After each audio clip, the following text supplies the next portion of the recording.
যে আপনাকে সঠিক মূল্যায়ন করে না, যার কাছে আপনি ভ্যালুলেস পারসন হিসেবে রয়েছেন, অন্তত তাকে নিয়ে ভাবা আপনি বন্ধ করে দেন। যে আপনার কথার মূল্য দেয় না, তার সাথে আগ বাড়িয়ে কথা বলার কোনো প্রয়োজন নেই। যে আপনার চোখের ভাষা বুঝতে পারে না, তার দিকে মুগ্ধতা নিয়ে তাকানোর কোনো প্রয়োজন নেই।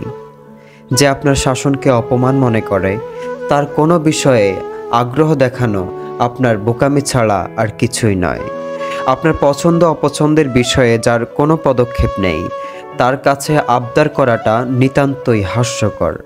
আপনার মতামতের গুরুত্ব যাদের কাছে বিন্দুমাত্র নেই, তাদের কোনো বিষয়ে কোনো ধরনের কমেন্ট করতে যাবেন না। যারা আপনার সাথে হিসেব নিকেশ করে কথা বলে না, যাদের বলা বেশিরভাগ কথাই আপনার মনে আঘাত হানে, তাদের মাঝ থেকে নিজেকে সংযত রাখার চেষ্টা করুন। আপনার উপস্থিতি যাদের কাছে বিরক্তিকর মনে হয়, তাদের মাঝ থেকে নিজেকে সরিয়ে ফেলুন। অহংকারী ব্যক্তিদের সাথে চলাফেরা করবেন না, তাদের মাঝ থেকে অবমূল্যায়ন ছাড়া আর কিছুই পাবেন না। কারো কাছ থেকে বেশি প্রায়োরিটি আশা করবেন না, এতে হতাশ হবার সম্ভাবনা অনেকাংশে বেশি থাকে। যারা আপনার রাগ অভিমানকে মূল্যায়ন করে না, তাদের সাথে রাগ করতে যাবেন না। যে রাগ ভাঙাতে জানে না, তার সাথে রাগ করাটা সাজে না।